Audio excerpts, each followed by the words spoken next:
trayecto de prácticas profesionales. Otra cosa, bueno, pues que se están implementando estrategias para que los estudiantes sean capaces de regular sus motivaciones y sus afectos, independientemente si es una motivación intrínseca, una motivación extrínseca. Y finalmente, bueno, que también se están implementando para que ellos sean capaces de controlar el sentido de su propia eficacia personal. Esta tiene que ver con que vean de manera positiva lo que hacen, que ellos asuman que pueden hacer las cosas, y esto, bueno, pues es un reto importante y un desafío para sí mismo como estudiante. Entonces, esta parte de la autoeficacia y eficacia personal es muy necesaria entre los estudiantes. Adelante, doctora, si es tan amable, por favor. ¿Qué otros resultados tenemos aquí? Bueno, pues que hay una implicación cognitiva y una implicación activa mediante la promoción del aprendizaje colaborativo. Nosotros esta investigación la empezamos a finales del 2019 y ya no fue posible concluirla tal cual. Sin embargo, ahora lo que estamos haciendo es promoviendo mucho el trabajo colaborativo. La motivación intrínseca, esto es muy importante. ¿Por qué? Porque le está permitiendo al estudiante que seleccione tareas académicas significativas. Además de que el profesorado está contribuyendo al establecimiento de metas de dominio. Estas son importantes porque hacen énfasis en la toma de conciencia por parte del estudiante. O sea, yo tengo que tomar conciencia sobre la importancia y utilidad de la adquisición de un nuevo aprendizaje. Y otro último resultado de esto es que se están también implementando el uso de estrategias de aprendizaje, entre otras. Bueno, estas nos sirven para mucho porque para que aprendan a elegir las estrategias más relevantes y apropiadas según el caso, y la retroalimentación explícita para potenciar el progreso de los alumnos. Esto es trascendental. Si no hay retroalimentación, el estudiante jamás va a poder identificar esas grandes áreas de oportunidad, esas brechas de calidad que tienen su propio aprendizaje. Entonces, ahí también, aunque no lo puse aquí, fue una de las cuestiones que señalaban los estudiantes.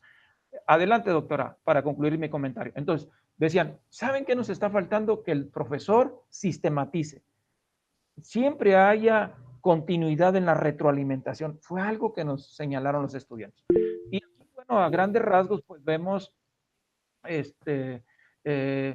otros datos importantes, pero algo que me gustaría que sea énfasis. Que hay emociones negativas, y algo más interesante aún es que nosotros identificamos que el estudiante cuando entra a primer semestre trae ciertos niveles de emociones positivas y esas pasan a segundo grado y bajan, a tercer grado y bajan, y en cuarto se recuperan un poquito. Ellos externaban aquí que es debido a que como ya es el último grado, se sienten motivados porque ya se van a titular. Sin embargo, esta parte, las motivaciones negativas, sí nos preocupa muchísimo y establecen ellos que es una media de 7.21, bueno, ya cuando hacemos el análisis. Y ahí nosotros postulamos una posible explicación que ya con la correlación de Pearson la pudimos comprobar. Adelante, doctora, si es tan amable. Bueno, respecto a la correlación de Pearson, aquí encontramos tres variables muy importantes, como bien lo ven ustedes. Que hay una correlación, una R de 0.765 entre las dos variables, en cual generas emociones negativas con respecto al aprendizaje con la falta de habilidad de los profesores para apoyar la motivación entre los efectos de las emociones negativas. Esto a nosotros nos está permitiendo identificar que como docentes tendremos que cambiar nuestro rol, tendremos que fortalecer el rol para que cuando el muchacho esté estresado, esté sintiendo efectos de emociones, ya sea que traiga del seno familiar propias del ambiente de aprendizaje por las situaciones que sea, aquí sí tendremos que fortalecer el trabajo del profesor. Y esta misma de la falta de habilidad de los profesores, fíjense que está impactando, según la correlación de Pearson, en que estas emociones negativas están ayudando al estudiante a que abandone la carrera, pero que también se esté desinteresando por ciertas tareas académicas. Aquí sí se nos abre un gran abanico de oportunidad, porque es algo en lo que tendremos que considerar en un siguiente momento de la investigación. O sea, tendremos que profundizar en el estudio de esas tres variables particularmente. Entonces, esto está afectando. Pero también logramos identificar que a mayores niveles de emociones positivas, estas están incidiendo de manera positiva en la reducción de las emociones negativas. Aunque ya no sabemos eso, pero nosotros tenemos que considerarlo. Y Bueno establece esto, David Bueno, afirma que entre las emociones que ayudan a los estudiantes a aprender, a ser transformadores, a no tener miedo al cambio, a la innovación, al aprender a aprender, destaca la alegría, porque se aprende con la confianza, la motivación, la sorpresa, la recompensa y la atención. Yo he de ser honesto, en el último año me he empezado a incursionar en la parte de la neuroeducación. Yo la verdad ni siquiera la había considerado. Y estoy dejando un gran aspecto de lado, porque en la formación de docentes, entonces nosotros tendremos que orientar, recuperar muchas cuestiones de la neuroeducación. Adelante, doctora, si es tan amable. Entonces, ¿qué concluimos con esta parte? Aunque es una investigación parcial, me parece que hay importantes hallazgos en esto. Para nosotros como comunidad normalista, ¿verdad? Entonces, que se destacan más los resultados con las cuestiones de la generación de emociones positivas y negativas ante el aprendizaje. Entonces, esto es un parteaguas porque obviamente las emociones positivas y negativas sí inciden en el desarrollo de la cognición y de la metacognición. Entonces, el estudiante, ¿cómo se va a interesar si no hay un ambiente de aprendizaje? Yo no quisiera manejar ahorita el término idóneo, pero sí adecuado para poder generar nuevos niveles de competencia entre los estudiantes. Y respecto a las negativas, pues estas tienden a elevarse según se incrementa el grado de estudios. Ya lo señalaba yo ahorita. Entonces, en esta parte sí tenemos que incursionar más en la investigación. A ver, ¿qué elementos están generando este tipo de emociones y por qué el muchacho, cuando cambia de grado, está tendiendo a generar mayores índices de emociones negativas?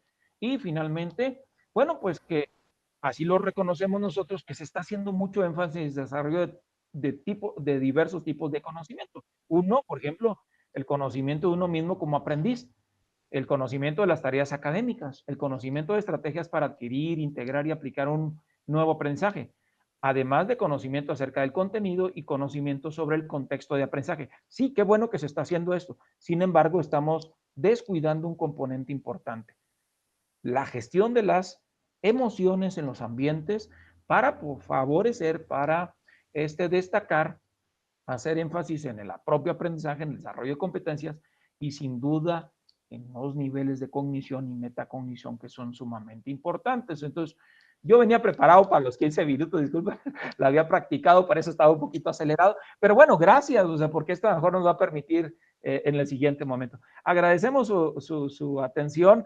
Desafortunadamente mi esposa no se pudo conectar, y bueno, esto es todo por mi parte.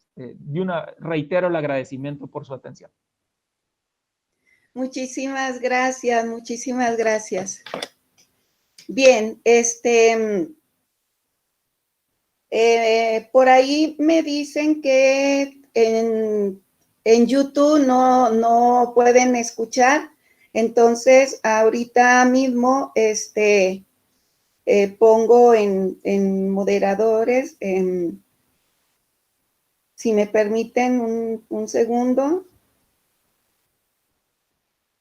Ah, ya se puede escuchar. Muchísimas gracias, Omar. Qué lindo que ahí está, cuidándonos. Muy bien. Ya, Alfredo, ya se puede escuchar. Muy bien. Vamos a dar la palabra al médico y también maestro en educación media superior y superior, José Alfredo Orozco Valles, con su investigación Estrategias de Intervención para síndrome de Burnout en estudiantes de medicina de la Universidad Juárez del estado de Durango. Cabe mencionar que quien estaba en la relación de esta mesa era la médico Dalia Deras, pero por una situación personal no pudo estar, entonces se hizo el cambio entre buenos compañeros académicos de la Facultad de Medicina y por eso es que no está en la relación, pero nos va a presentar esta investigación. Al finalizar las 3 investigaciones, vamos a dar un espacio para algunas preguntas, comentarios que nos pudieran hacer. Bueno, no sabemos, ¿verdad?, si al principio escucharon o no, pero bueno, si no hay, sí me gustaría tener ese espacio para poder entre nosotros interactuar y comentar. Y bueno, ya como esto va a estar en YouTube por un tiempo, entonces por ahí pudiera haber algún comentario que pudieran realizar. Muy bien, me permito, maestro Alfredo, en este momento presentar. A ver. Entonces, por favor, me avisa si alguien, si Alfredo, si puede abrir su micrófono para que me indique si se está viendo, ¿de acuerdo? Muy bien, ahorita no me aparece todavía, ya, bueno, ahí está, todavía no está en grande. En toda la pantalla falta. Ay, es que lo puse en grande, pero no sé qué pasó. A ver, permítame.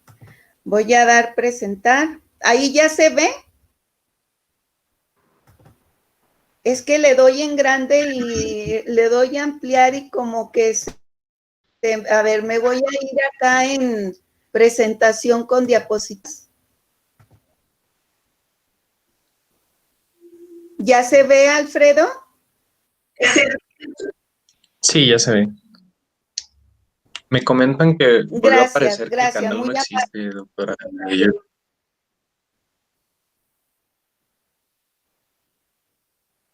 A ver, ¿Sí? déjeme le digo. ¿Me escuchan?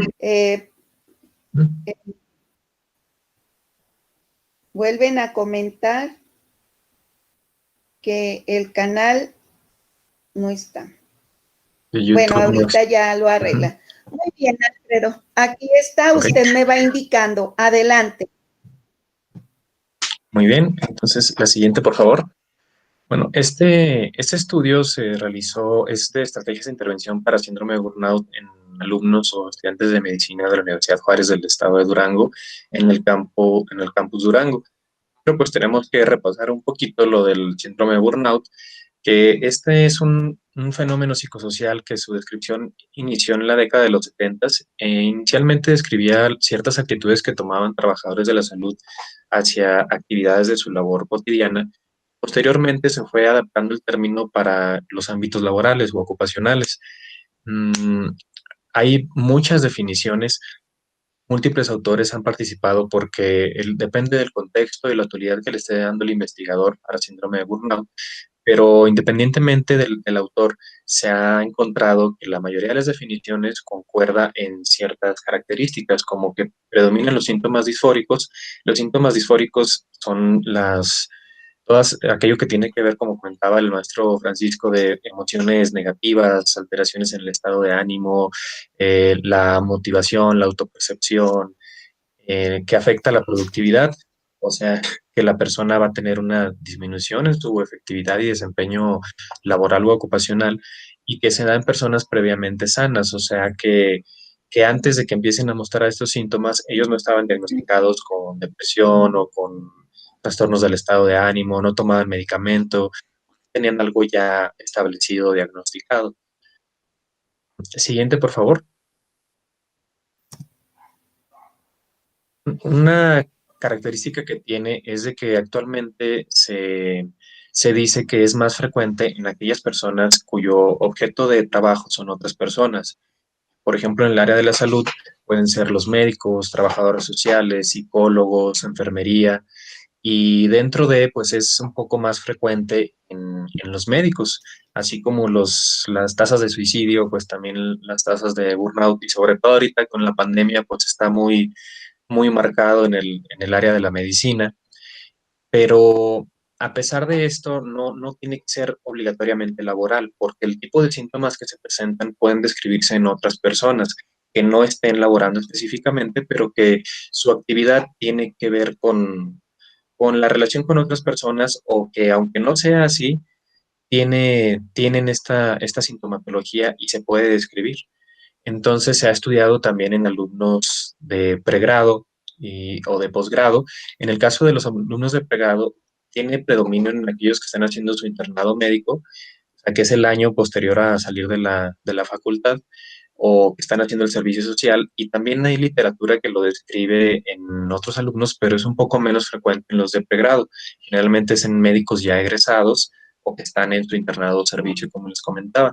Entonces, esta investigación se hizo en alumnos de pregrado del cuarto semestre de la licenciatura con la finalidad de identificar sintomatología presente para poder proponer estrategias de intervención.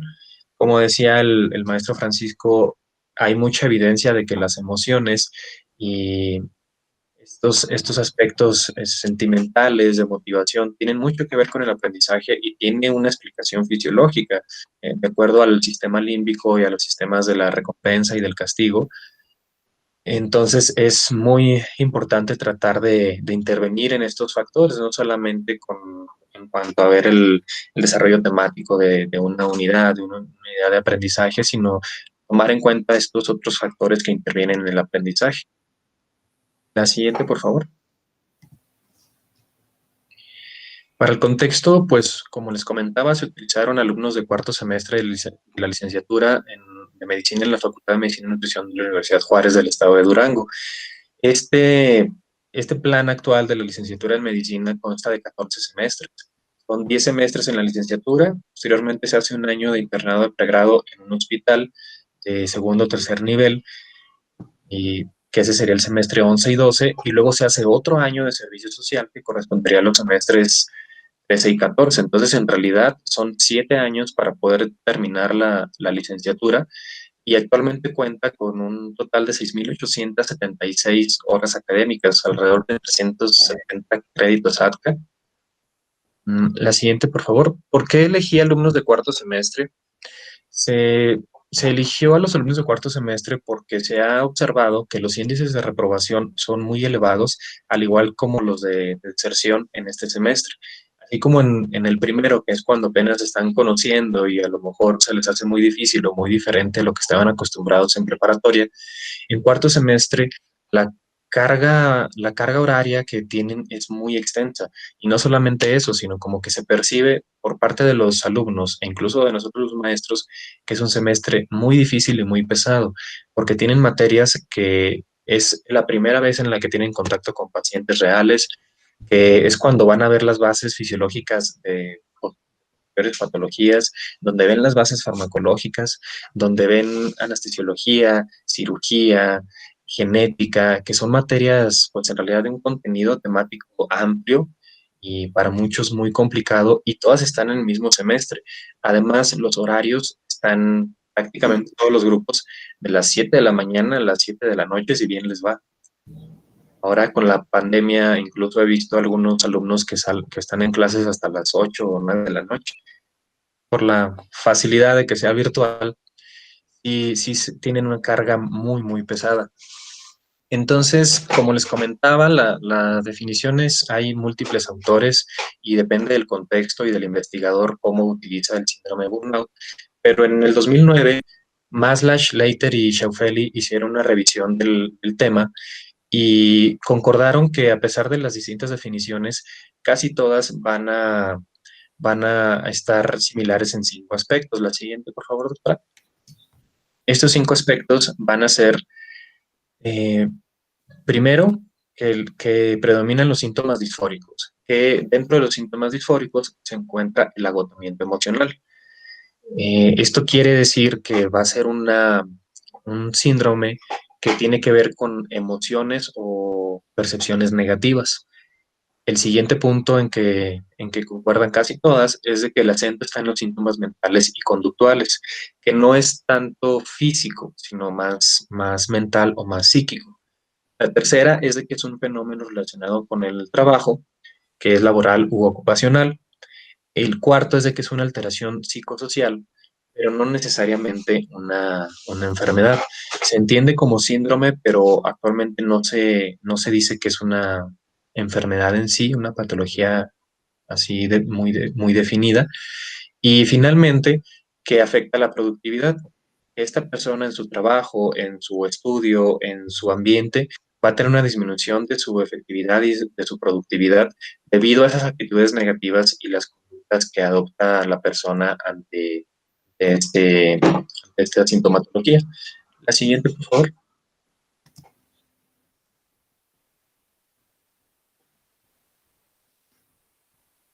Una de las definiciones más aceptadas es de que el burnout es un síndrome de agotamiento emocional, de personalización y reducida realización personal que puede ocurrir entre individuos cuyo objeto de trabajo son otras personas. Les comentaba que se puede aplicar en estudiantes porque la sintomatología puede aplicarse puede producirse en cualquier ámbito, y los alumnos de cuarto semestre, de manera normal, es el primer semestre en el que tienen contacto con personas o pacientes reales, ya sea en anestesiología, en introducción a la cirugía o en la clase de introducción a la clínica. ¿Qué más? La siguiente, por favor. Este fue un estudio cualitativo, y para recabar la información se utilizaron la entrevista y el grupo focal. Dentro de las entrevistas elegía cuatro voluntarios que se les hicieron 15 preguntas a cada uno, y para el grupo focal fueron 3 hombres, 4 mujeres, en total 7 personas, y se utilizaron 4 preguntas generadoras. Siguiente. La información se analizó con el software Atlas T en la versión 7.0, se hizo codificación, construcción de familias e integré 3 categorías. La siguiente, por favor. La primera categoría y la de más relevancia fue porque, al igual que como lo describe la literatura, los síntomas más predominantes fueron los disfóricos. Y la disforia la podemos entender como todos aquellos síntomas que involucran aspectos negativos como tristeza, ansiedad, irritabilidad, estrés, estados de ánimos depresivos. Y en todos, tanto en las entrevistas como en el grupo focal, fueron los síntomas más frecuentes mencionados por los alumnos.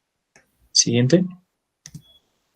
La siguiente categoría fue la de agotamiento mental, que es otro de los 5 aspectos que mencionan en Schoffel, Leiter y Maslach en 2009, y es lo que comentábamos de que el acento es más en los síntomas mentales y conductuales que en síntomas físicos.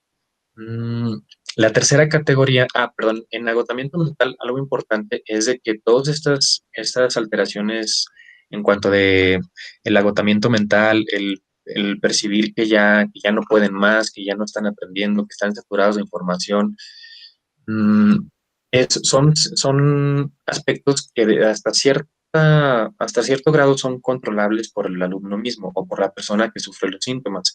Y en la categoría 3, la de factores externos, es todos aquellos factores que están fuera del control de la persona que está teniendo los síntomas, y que en el caso de estos alumnos a los que se les hizo el estudio, eh, pues ellos atribuían la culpabilidad de sus síntomas y mencionaban principalmente factores institucionales en cuanto a la carga horaria, las actitudes de los maestros, las actitudes de los directivos, la poca empatía, el poco apoyo que percibían que se les da. Siguiente, por favor. Y entonces, tanto los factores externos como el agotamiento mental, ya sea que los factores externos directamente favorecían el agotamiento mental o provocaban los síntomas disfóricos, o la combinación de factores externos con agotamiento mental ya producían la disforia. Siguiente. En cuanto a lo de interés, fue, como les comentaba, lo más frecuente los síntomas disfóricos, en los que agrupé a los aspectos emocionales, síntomas de despersonalización, patologías, percepción y realización personal. Siguiente. Entonces, para la propuesta, pues se determinó que efectivamente existe sintomatología del síndrome de burnout en estudiantes de la licenciatura de medicina, y específicamente los síntomas disfóricos del síndrome. Sí mostraban otros síntomas de las otras categorías, pero lo más frecuente, tanto en grupo focal como en entrevistas, prácticamente en todos los que participaron en el estudio mencionaron síntomas disfóricos. La siguiente, por favor.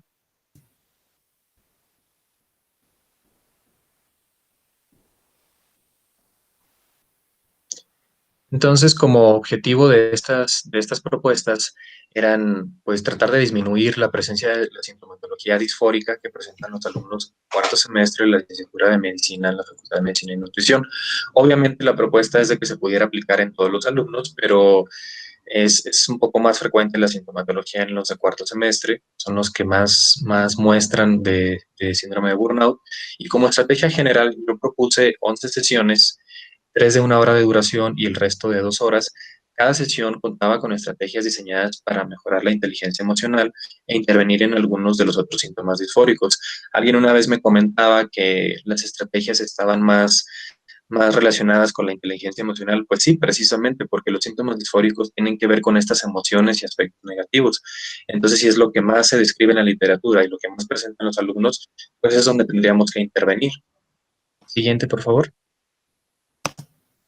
Estas estrategias pues fueron en total 11. Aquí tenemos el nombre de cada una y la duración propuesta para estas estrategias.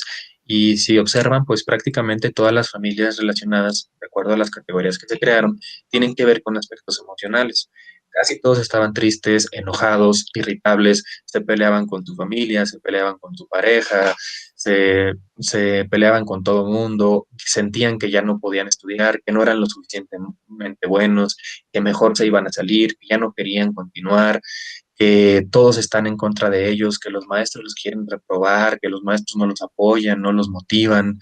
Entonces, los aspectos emocionales es algo que claro que tenemos que cuidar, que tiene una base fisiológica, como les comentaba, en cuanto al sistema de la recompensa, del castigo, todo lo que es el sistema límbico.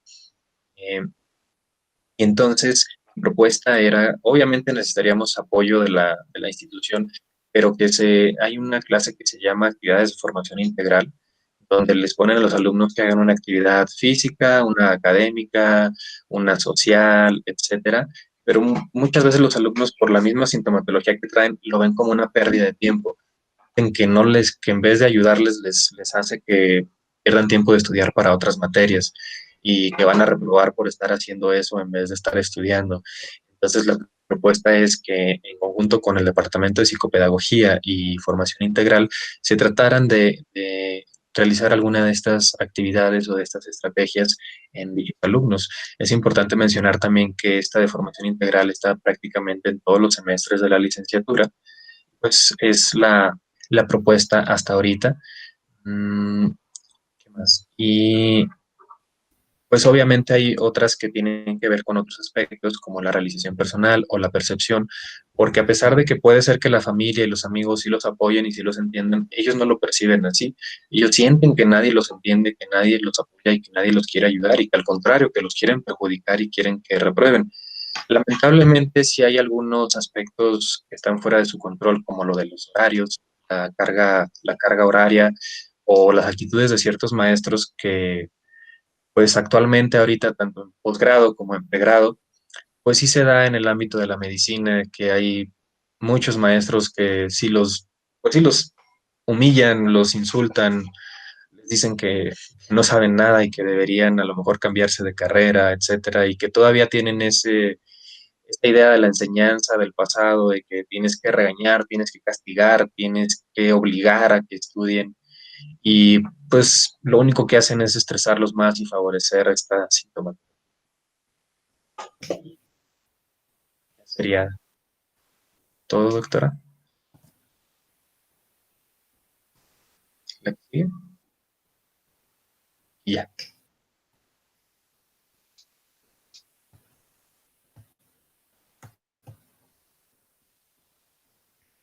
Muy bien, muchísimas gracias. Muy interesante las dos investigaciones que han precedido, porque aunque una se va a lo que es el síndrome de burnout, es muy importante también el dar cuenta de cómo a nivel cognitivo, o sea, pues si lo vamos, usted que es médico, Alfredo, si nos vamos al estudio de nuestro cerebro, al estudio de lo que viene siendo todo este aspecto del área cognitiva, cómo influye. Entonces, me voy a permitir presentar, ya están por ahí llegando algunas preguntas, ¿verdad? En el chat. Y al final de esta última presentación daremos el espacio, creo que vamos en buen tiempo para dar espacio a poder dialogar y responder alguna de las preguntas que se presenten, ¿de acuerdo? Entonces, les quiero pedir que me indiquen si se ve la presentación.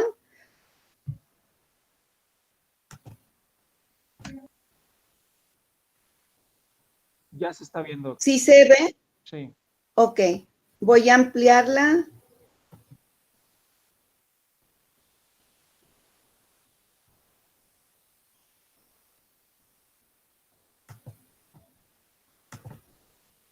Muy bien.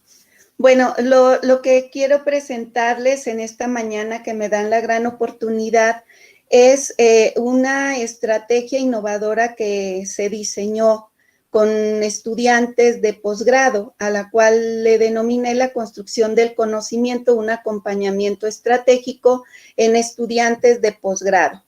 Bien, ¿por qué la intención de este estudio?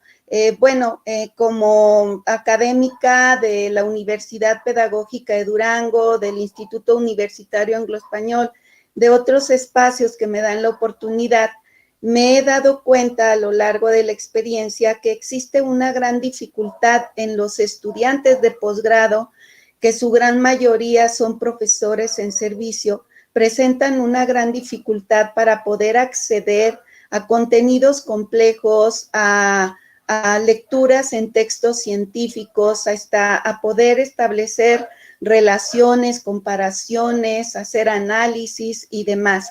Al ver toda esta complejidad, pues tuve como objetivo diseñar una estrategia innovadora para estos estudiantes que posibilite un aprendizaje significativo en el ámbito de las teorías del aprendizaje. Cabe mencionar que esta estrategia yo la empecé a trabajar, la fui ahora sí construyendo a lo largo de la materia, procesos cognitivos de aprendizaje, en donde un punto importante de todo lo que se ve es el acercamiento a teorías del aprendizaje, a teorías cognitivas, a todo lo que viene a ser de la neurociencia y demás. Entonces, era un campo amplio. ¿Qué argumento teórico explica la situación del problema y en el cual me apoyo? Por un lado, mucho escuchamos del constructivismo que desde la época, desde el tiempo antes de Cristo, con Sócrates, ¿verdad? Ya abordaba esa importancia de esa conciencia reflexiva, ¿no? De cómo a través de la mayéutica podía la persona ahora sí que excavar en sus estructuras y poder manejar, desarrollar, construir esas ideas. Han sido muchos los estudiosos, dentro de los principales, pues Bachelard, Jean Piaget, Maturana, todos ellos han abordado de uno o de otro punto la importancia que tiene en el sentido de cómo construimos nuestra realidad a través de lo social, de lo individual, no sé, o sea, son diferentes la manera. Entonces, ¿qué es lo que nosotros vamos realizando? Y por otra parte, bueno, pues hermana, un campo que es el cognoscitivismo, ¿no? En donde hace referencia que aquí el aprendiz procesa la información desarrollando una serie de habilidades de adquisición, de codificación y por consecuencia la evocación. Este campo del cognoscitivismo o el paradigma cognoscitivista estudia esos procesos mentales, ¿no? Adentrándose a la cognición, hace un análisis muy exhaustivo de lo que es esa funcionalidad de la maravilla que tenemos en nuestro cerebro, cómo entre más tareas, entre más estímulos le das a tu cerebro, puede tener ahora sí que una proyección mejor, ¿verdad? Yo siempre he dicho que estamos funcionando a partir de las tareas, a partir de lo que nosotros estamos desarrollando. Esto es de suma importancia. Por otro lado, pues sería muy difícil decir que solamente analizamos una o dos teorías, analizamos diferentes desde la sistémica desde un cognitivismo social, desde un cognitivismo estructural, etcétera, para dar cuenta, ¿no?, de explicar cómo se va dando nuestro aprendizaje. La argumentación metodológica, o la metodología en donde me apoyo, es la construcción de propuesta de intervención denominada PIE, mediante un sustento crítico y progresista, en donde se toma en cuenta la planeación, la implementación, la evaluación y finalmente la socialización y difusión. Entonces, para poder adentrarme a esta estrategia y siguiendo esos puntos, ¿verdad?, que les enunciaba anteriormente, pues bueno, se da el diseño, se inicia el diseño de una estrategia innovadora para garantizar aprendizajes significativos. Dentro de este diagnóstico, ¿verdad?, en el momento de la planeación, pues se desarrollaron algunas actividades, ¿verdad?, para poder en un momento dado observar, identificar la situación que presenta el estudio. Había una dificultad para anclar los conocimientos previos con los nuevos, que fíjense, sí lo dice la teoría de David Ausubel de la asimilación para el aprendizaje significativo, pero cómo esto se ve en esa realidad, ¿no? Entonces, otra de las situaciones, pues eran problemas para detectar conceptos principales, las tesis de que planteaba el autor, los argumentos teóricos, entre otros, porque se percibía que con una idea que el estudiante tomaba, la relacionaba con la práctica, pero luego perdía el sentido y era totalmente empírico, o sea, se iba totalmente a la práctica, pero no, ya se perdía y no había esa relación. Llegar al análisis de los conceptos no es únicamente el decir, pues yo sé que el aprendizaje es esto. No, a ver, espera, vamos a hacer una discusión conceptual porque aprendizaje no tiene el mismo significado que en una teoría de la conducta, por ejemplo, el conductismo ortodoxo, o desde la percepción de Robert Gagné o de Jerome Brunner. Entonces, por eso hay que hacer una discusión para ir entendiendo estas teorías. Había problemas para relacionar y diferenciar teorías y una dificultad muy, muy fuerte para realizar argumentos escritos. Entonces, una vez que se detecta esto, bueno, se diseñan una serie de actividades, ¿verdad? La primera actividad fue la discusión de los conceptos principales a partir del método de reducción comparativas en fase 1 que plantea Camarena, Patricia Camarena. ¿Qué es lo que nos da? Bueno, en la discusión de los conceptos analizábamos esa definición desde sus categorías explícitas, desde sus categorías implícitas para poder llegar al componente. Quiero comentarles que todo esto se fue realizando con la mediación del docente, ¿sí? Se les explicaba lo que era una categoría explícita, bueno, pues esas palabras claves principales que están dentro de esa definición y que te están diciendo mucho.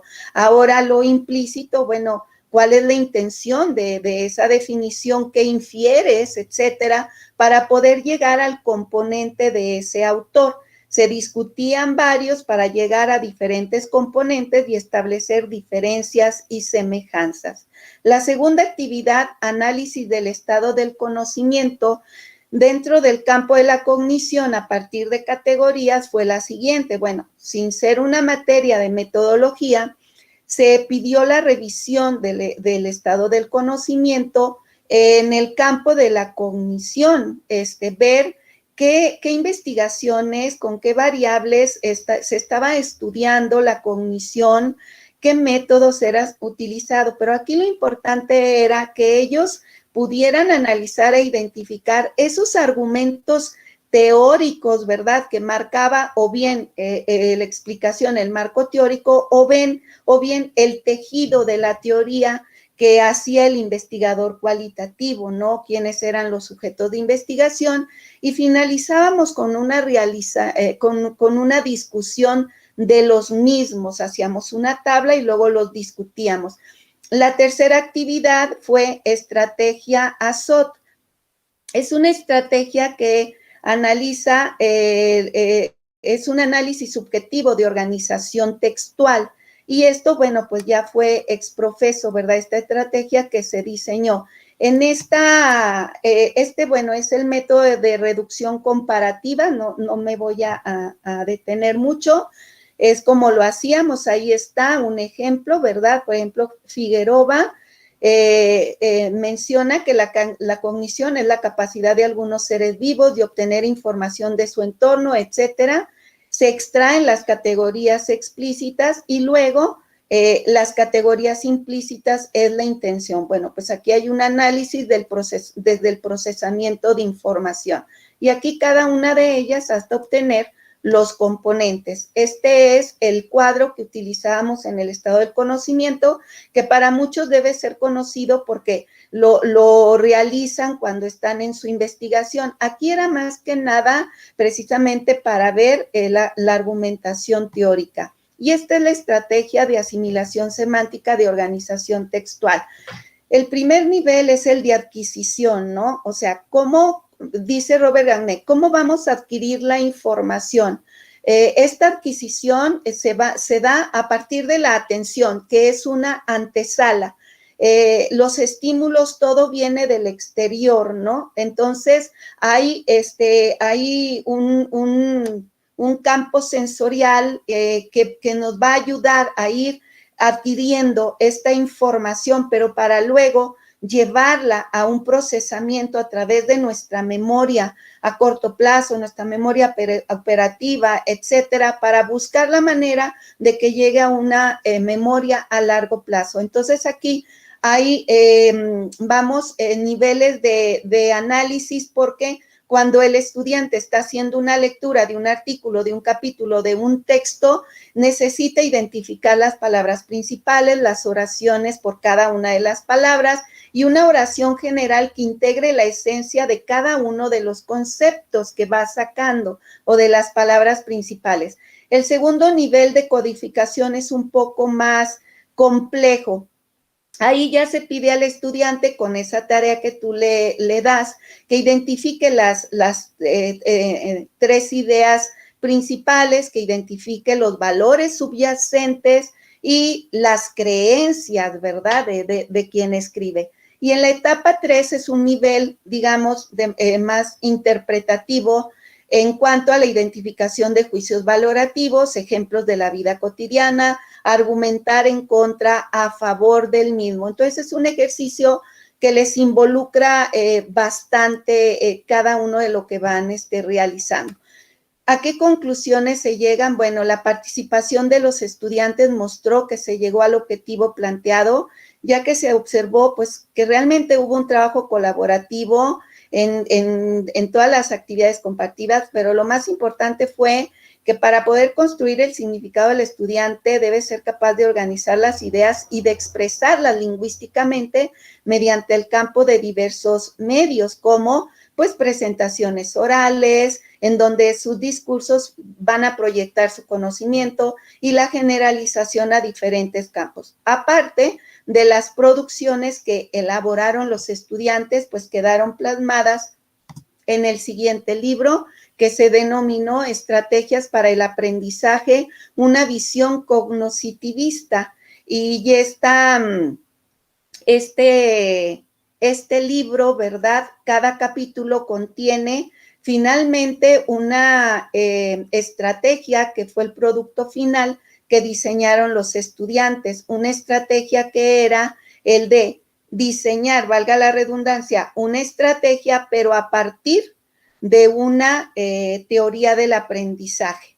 Diseñaban la estrategia, algunos la llevaron a aplicar, otros quedó únicamente en el diseño, pero los invito a revisar este texto que finalmente ha permitido, ¿verdad? Ha permitido el hecho de que la desarrolle en otros grupos y que ha dejado, y que, bueno, pues me ha permitido en un momento dado tener mejores producciones en lo que se va realizando. Y bueno, muchísimas gracias. Creo que estamos en excelente tiempo. Estamos a la hora, a los 10:02 y bueno, esto nos va a permitir. Ok, dice, ¿cómo afecta el agotamiento emocional según lo que ha observado? Es para el doctor, doctora. Sí, es para el doctor. Es que como que vi el nombre y dije, ay, pues sí es el doctor Francisco. Ok, ¿cómo afecta el agotamiento emocional según lo que ha observado y qué dificultades bueno, esa ya es para mí. ¿Qué dificultades se enfrentó, doctora, durante la intervención? Ok. Adelante, Alfredo. Bueno, lo que se ha visto es de que al tener un agotamiento emocional hay ciertas estructuras, sobre todo algo que se llama ganglios basales y en la amígdala, por ejemplo, perdón, ganglios basales no, en el sistema límbico, incluye a hipotálamo, a amígdala y a otras estructuras de la parte pues media o profunda del cerebro que están interconectadas con la parte de la corteza. En la corteza cerebral es donde tenemos ya todo el procesamiento más cognitivo, más el análisis, etcétera, la memoria, por ejemplo, y el sistema límbico está interconectado con todo prácticamente. Y hay ciertos sistemas con neurotransmisores que pueden ser excitadores o inhibidores, dependiendo de la sintomatología que se presente. Por ejemplo, un estado de irritabilidad, de ira, pues difícilmente se van a poder llevar adecuadamente procesos cognitivos o de análisis de la información, o va a dificultar los procesos de memoria en cuanto a pasarlos de corto plazo a largo plazo. Entonces tiene mucho que ver con esto de los neurotransmisores que son liberados y generados por aspectos emocionales. Por ejemplo, en el caso de los estados de ánimo de tristeza o depresión, en realidad la base fisiológica es una alteración de los neurotransmisores. Hay ciertas zonas que dejan de estar activas, otras se inhiben. Y entonces, aunque la persona quiera, pues eso lo que dicen de que échale ganas, no se puede porque sus neurotransmisores, la producción de los mismos ya está alterada.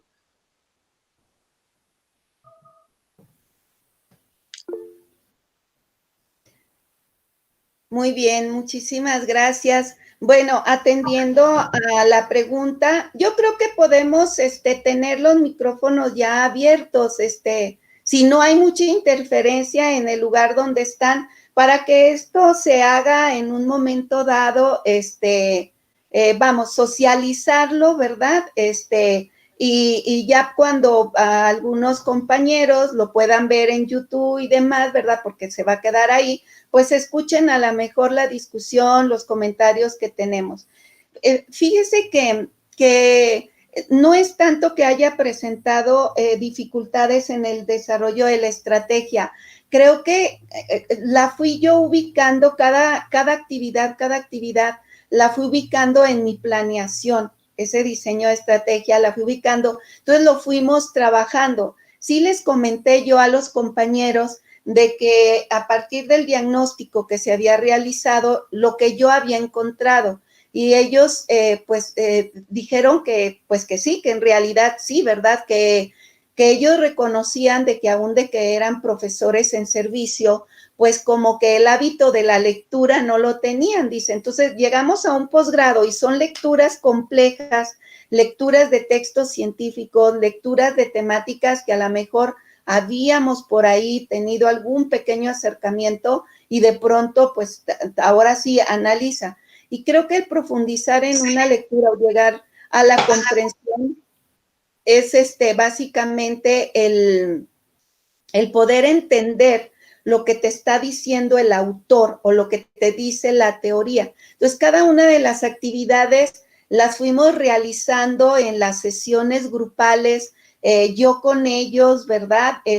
Inclusive la construcción de la estrategia a partir del análisis de una teoría a la que a ellas les había gustado más, les había interesado más, también estaba ahí. Entonces, la mediación en este punto fue muy importante. Y si ustedes tienen a bien revisar el libro que está en internet, está en Redie y está en la página de la Universidad Pedagógica de Durango, podrán ver las construcciones que realizaron y son construcciones muy buenas y estrategias muy buenas que diseñaron, ¿sí?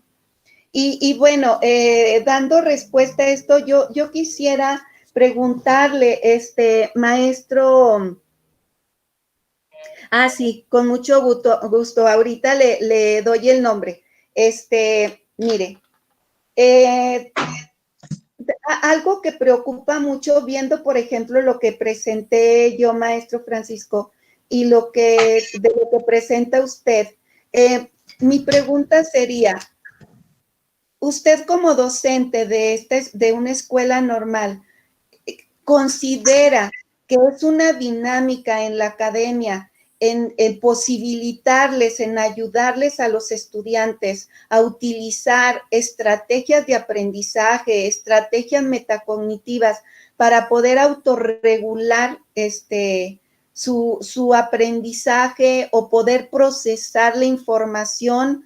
¿Sí realmente se está cuidando esto con tantas reformas que se han dado?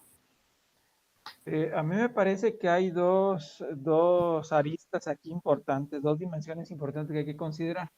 Eh, Migrar de un plan de estudios que básicamente era basado en competencias y luego transitar a uno que hace más énfasis en el enfoque centrado en el aprendizaje, a mí me parece que en medio ahí hay una gran área de oportunidad en la formación de los propios profesores, de nosotros como formadores de formadores, porque implica transformar el quehacer docente, un rol, si no radical, pero sí un rol que nos obliga a profundizar en el estudio de este tipo de estrategias. Me parece que sí se está haciendo. Sin embargo, hay una gran área de oportunidad ahí. O sea, estamos considerando opciones. Nosotros, por ejemplo, en las academias, estamos empezando a involucrar a personas que son expertas en esto, en la cuestión del paradigma cognoscitivo. Entonces, en lo particular a mí me interesa mucho porque cada vez es más demandante que el estudiante desarrolle mayores habilidades relacionadas con la cognición y metacognición. Lo que plantea el doctor, por ejemplo, que esta cuestión de las emociones afecta, sí, a mí me interesa mucho lo que plantea ahorita el doctor, o sea, estoy muy interesado, pero también lo que plantea usted, porque, por ejemplo, leía en lo que comentaba usted sobre la etapa 1 de la adquisición, del nivel de adquisición, en el marco de esta asimilación semántica de la organización textual, y habría que reconocer que entre los docentes y entre los estudiantes, sin generalizar, ¿verdad?, muy respetuosamente, tenemos esa gran deficiencia. No nos gusta leer mucho.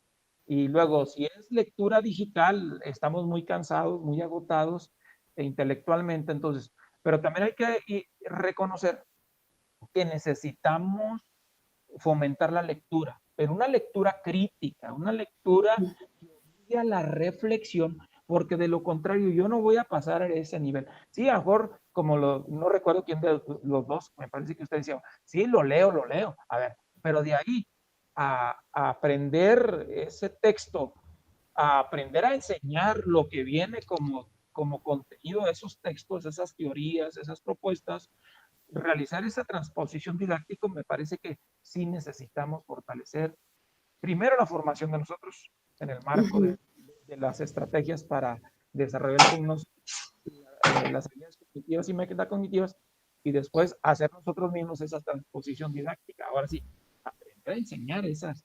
Entonces, me parece que es una tendencia, y la neuroeducación me parece que nos está aportando. No estoy diciendo que con eso sea la única fuente, no, porque también las investigaciones que hacemos nosotros los normalistas, UPN, o sea, los médicos y demás, me parece que ahí tendríamos que hacer un empate importante y aprovecharlo. Gracias, doctora.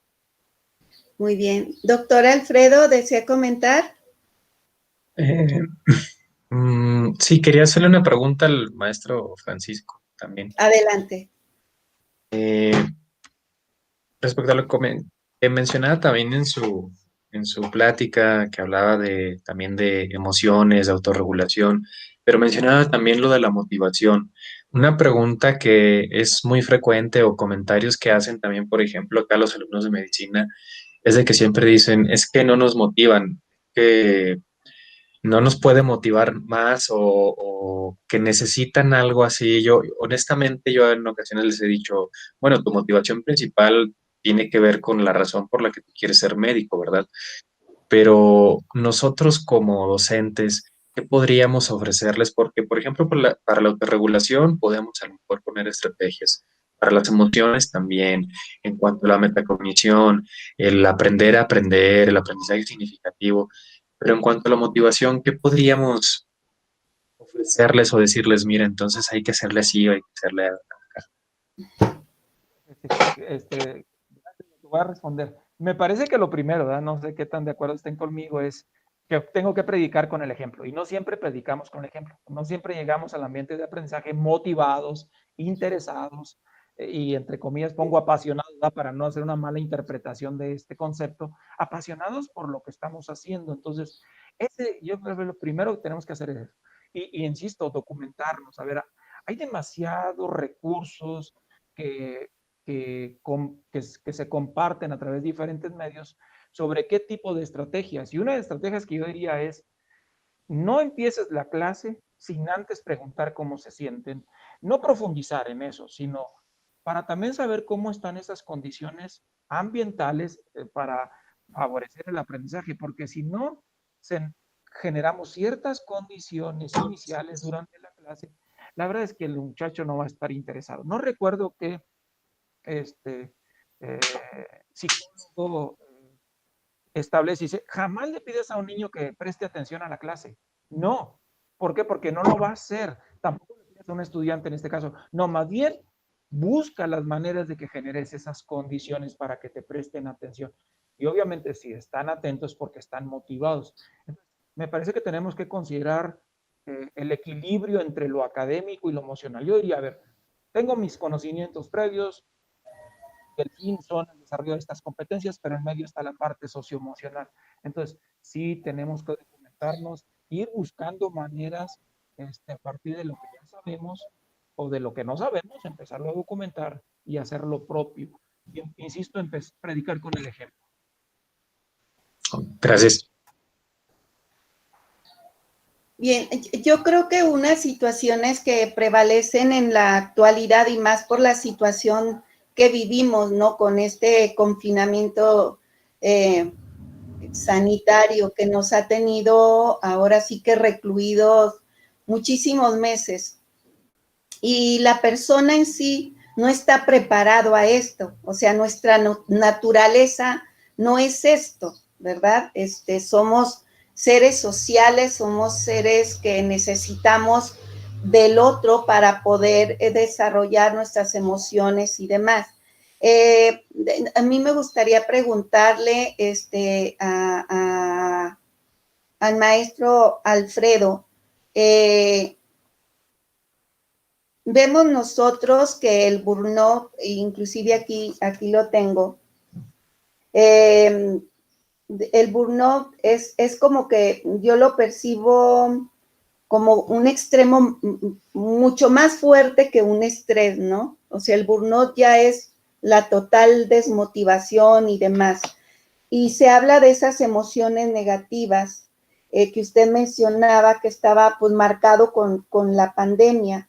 En este sentido, bueno, ahorita, a cómo están los estudiantes, ¿considera usted que aplicar esta intervención que realizó, qué condiciones se tendrían o qué adaptaciones se tendrían que hacer, qué manejo se pudiera realizar? Porque cuando se aplica no vivíamos esta situación y ahorita se está viviendo. Y a lo mejor son estudiantes que están en internados, en servicio social, y lo están viviendo, están en los hospitales. No sé qué convenios hayan hecho, ¿verdad?, para asegurar la salud de los estudiantes, no sé. pero el caso es de que ahorita el médico está así, en la punta de la montaña en donde está todo el peligro, pero aparte tienen que estar estudiando, aparte está el estudio. ¿Qué pasa aquí? ¿Qué se tendría que hacer? No sé Aquí si... en este caso, como comenta, pues sí tendrían que hacerse modificaciones y cambios, pero bueno, actualmente las medidas que se tomaron con los alumnos fue que no estuvieran, por ejemplo, en el internado de servicio, que no se encontraran en las áreas de mayor riesgo, como por ejemplo las áreas de urgencia, Ujú. que no rotaran en esos servicios y en el caso de los alumnos de pregrado, pues que no acudieran a las clases clínicas a hospitales. Había maestros que todavía pues insistían en intentarlos llevar a clases en hospital o a consultorios, hasta donde entiendo se prohibió, pero pues vamos un poquito con la incongruencia porque, por ejemplo, en la facultad se les quería que fueran a hacer prácticas y que fueran a hacer exámenes presenciales.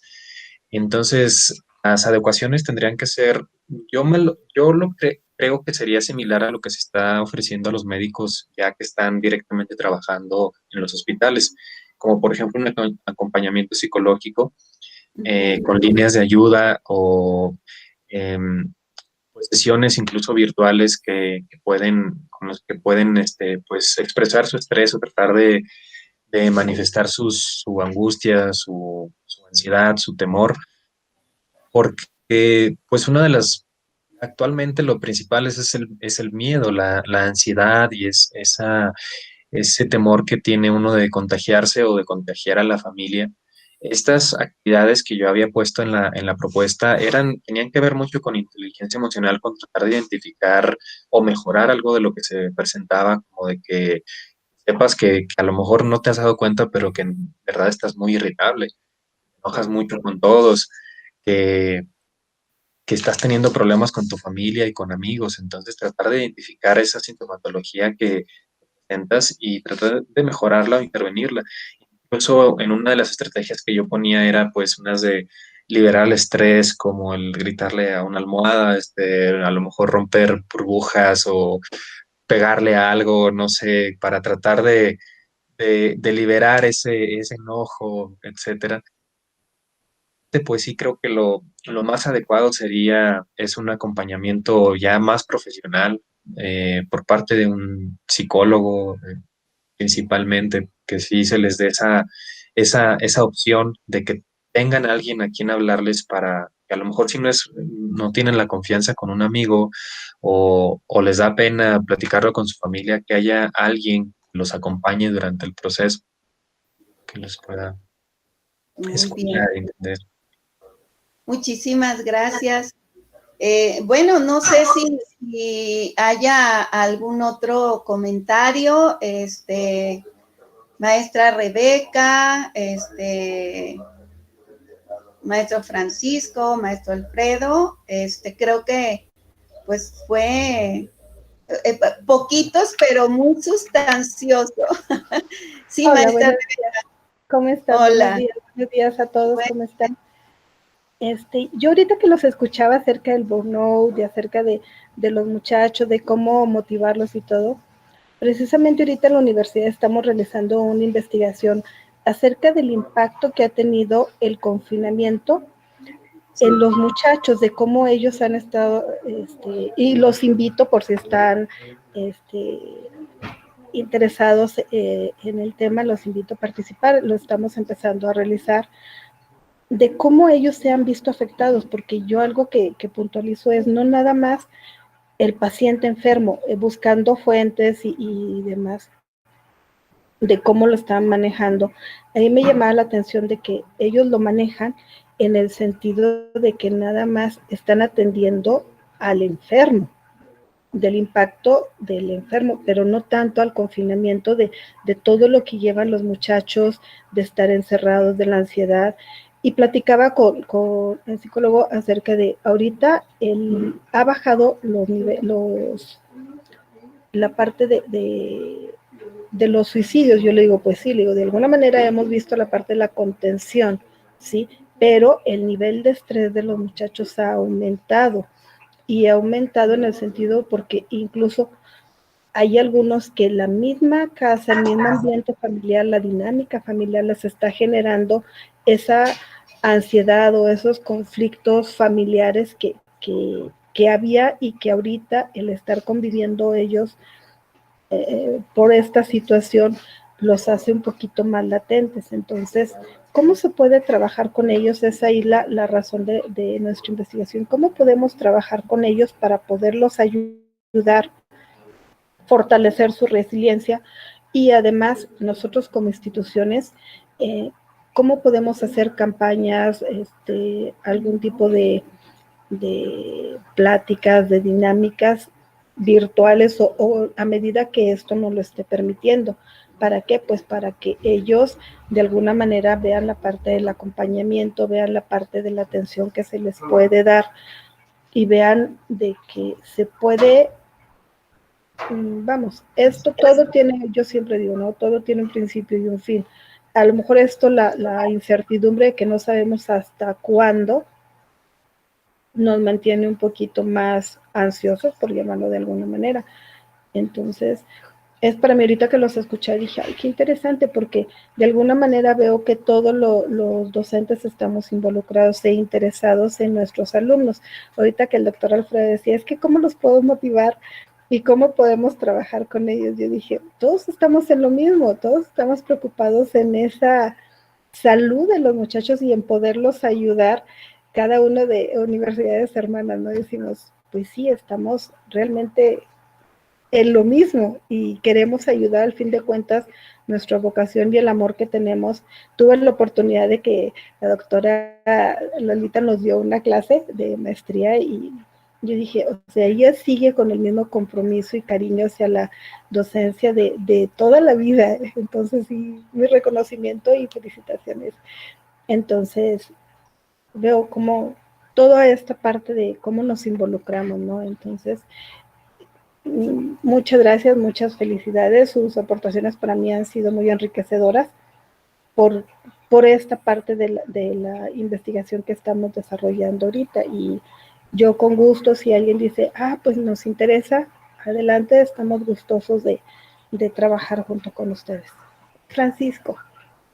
Sí, a mí me interesa particularmente porque, aunque estamos en Coahuila, los efectos me parece que no discriminan localidad ni nada. No. Son, entonces, ojalá y algún día la pueda contactar. Te dejo mis datos ahí. Sí, si es tan amable en el chat, ahorita los copio inmediatamente, porque la verdad es que sí nos interesa y sumarnos a estas iniciativas que ustedes tienen, porque sin duda son muy interesantes. Gracias. Y ahorita copio su información y enseguida me contacto con usted. Gracias. Sí, claro.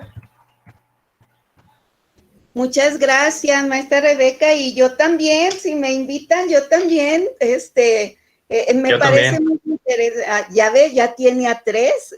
¡Ay, qué genial! Eso me parece súper perfecto.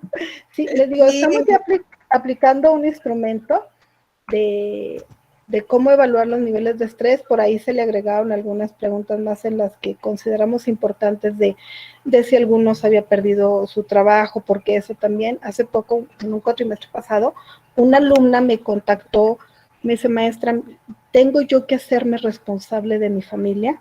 Que eso es algo que los movieron totalmente, porque dijo, a mi papá lo corrieron de su trabajo, a mi mamá no la aceptan porque es persona vulnerable, entonces yo, de ser hija de familia, pasé a ser responsable de mi familia y voy a ganar poquito, pero luego el trabajo y la escuela. Ella estaba en noveno, ahorita pues ya yo platiqué con ella de qué manera podía, como tutora, cómo podía apoyarla en el cuatrimestre pasado. Y hasta donde sé, en este cuatrimestre también le dieron facilidades, porque muchos fueron ya los últimos cuatrimestres, por ahí no han podido manejar la parte de cómo solucionar situaciones que ellos no estaban acostumbrados a solucionar, porque entendemos también las situaciones de ahorita, de las circunstancias de los muchachos, que son un poquito más frágiles, pudiéramos decirlo. Su resiliencia es un poquito más baja que a lo mejor las de otras generaciones. Entonces, en eso la protección y las redes sociales como han influido, la respuesta inmediata de la satisfacción que han tenido de interactuar y muchos factores que están influyendo ahí. Entonces, y bueno, vamos a ver cómo resulta. Y bienvenido, sí, claro. Muy bien, no, pues muchísimas gracias. Mire, ahí ya estamos poniendo también nuestros datos. Sí. El celular del maestro Francisco. Sí. Francisco Enrique García. 812-33 87.